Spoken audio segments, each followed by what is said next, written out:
தனி வட்டியில் ஏ என்பவர் 16,000 தொகையை 12% ஆண்டு வட்டிக்கு கடன் வாங்குகிறார். தனி வட்டியில் பி என்பவர் 12,000 தொகையை 18% ஆண்டு வட்டிக்கு கடன் வாங்குகிறார். எத்தனை ஆண்டுகளில் அவர்களின் கடன் தொகை சமமாக இருக்கும்? அப்ப இது தனி வட்டி. தனி வட்டிக்கான ஃபார்முலா PNR/100. ஃபர்ஸ்ட் என்ன சொல்லியிருக்காங்க? ஏ என்பவர் 16,000 தொகையைனா அசலுடன் கூடிய வட்டி PNR/100. இததான் தொகைன்னு சொல்றாங்க.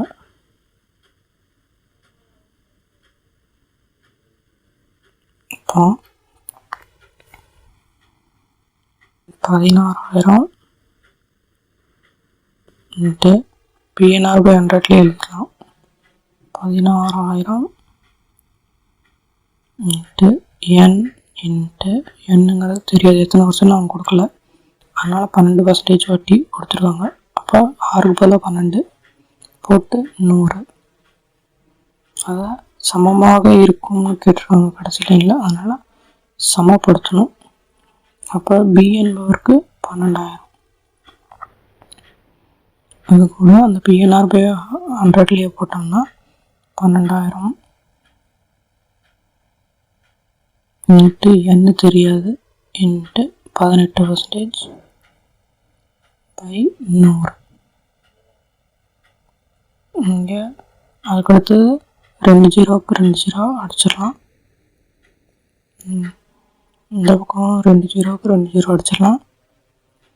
இங்கே பேலன்ஸ் என்ன இருக்கும்? 160 பெருக்கல் எண் இருக்கா, அதை பக்கத்துலேயே போய் எண்ணு போட்டுக்கலாம். அப்புறம் இன்ட்டு 12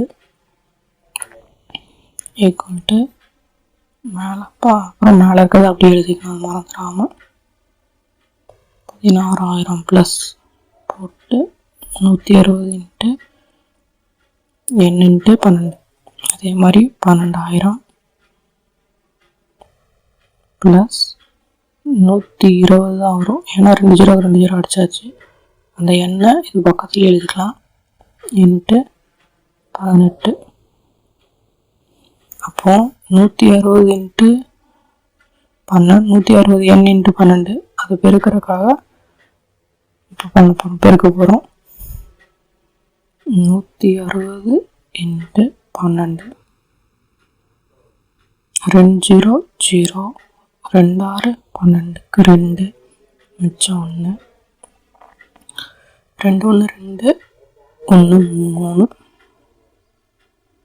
அப்புறம் 1ஆல் பெருக்கும்போது 1 0 0, 1 6 6, 1 1 பெருக்கணும்னா 0 20 9 1.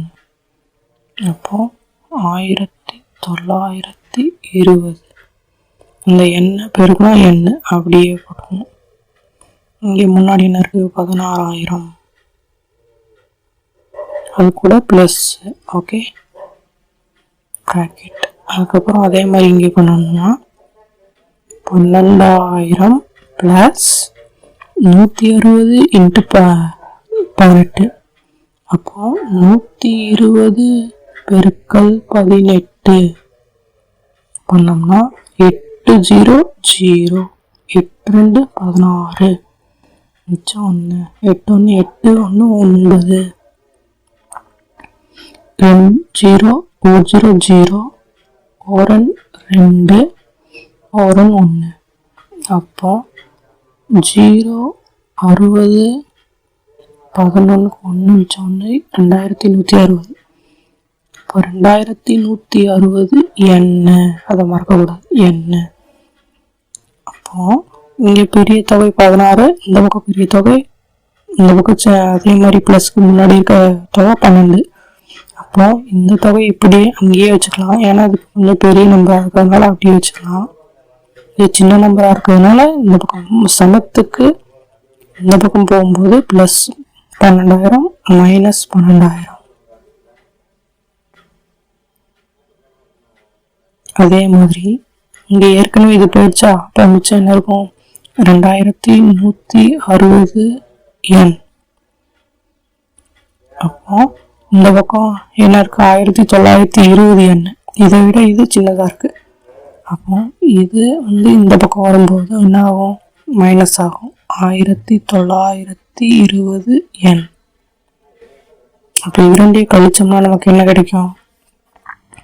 2160 1920 கழிச்சோம்னா 0, 6ல் 2 போனால் 4,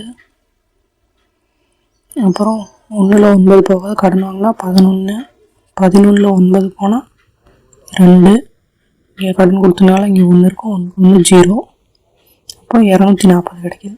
240 எண் கிடைக்கிது. இங்கே 16,000லிருந்து 12,000 கழிச்சோம்னா 4,000. ஓகே, இப்போ என்ன பண்ணணும்? எண்ணு தான் நமக்கு வேணும். அப்போ எண்ணை இந்த பக்கம் வச்சுக்கிட்டு இந்த 4,000 அப்படி இருக்கட்டும். பை இந்த 240 பெருக்கல் இருக்கணும்னா இந்த பக்கம் வகுத்தல்ல போயிடும். இப்போ ஒரு 0க்கு ஒரு 0 அடிச்சுக்கலாம். 5 20, 6 24, 1 4, அப்போ 100/6 கிடைக்கும்.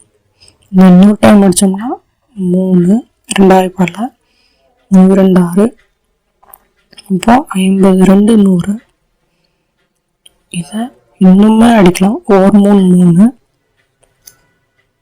இங்கேயும் 5ல் 3 இருக்கு, ஒரு 3 மிச்சம் 2, அந்த 2 இது கூட செஞ்சோம். இப்போ 20,000. அப்போ 5 15, 6 3 18, 6 3 18,000. 20ல் பேலன்ஸ் என்ன இருக்குது? 2. அந்த 2 எப்படி எழுதணும்னா 2 நம்ம எதாவது வகுக்க போகிறோம் 3ஆல். அப்போ இப்படி எழுதிக்கலாம். அப்போ n = 16 2/3%. அப்போ என்னங்கிறது 16/2 3%ல் சமமாக இந்த 2 தொகைக்கும் மாறுங்கிறதா இதோட ஆன்சர். தனி வட்டி, இதுதான் ஆன்சர். ஓகே,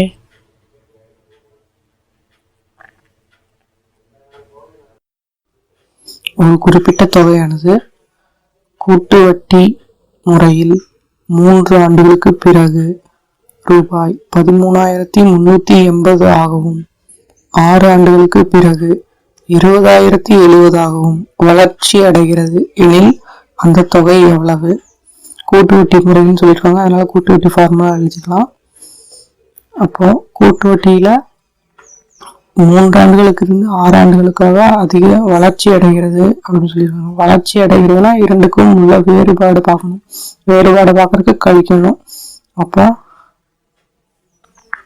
3 வருஷத்துக்கு உண்டான தொகையும் எழுதிக்கிட்டு அதே ஃபார்முலால 6 வருஷத்துக்கு உண்டான தொகையும் எழுதிக்கிட்டு ரெண்டையும் மைனஸ் பண்ணணும். மைனஸ் பண்ணோம்னா நமக்கு 3 வருஷத்துக்கான தொகை கிடைச்சிரும். அப்போ அந்த இடைப்பட்ட அந்த 3 வருஷம், அதாவது வளர்ச்சி அடைந்த 3 வருஷம் அப்படிங்கிறது இது.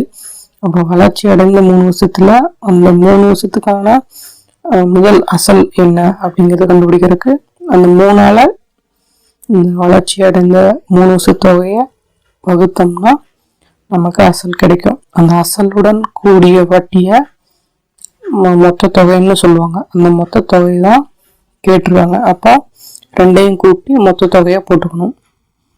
அவ்வளோதான், 8,920 போட்டுக்கணும்.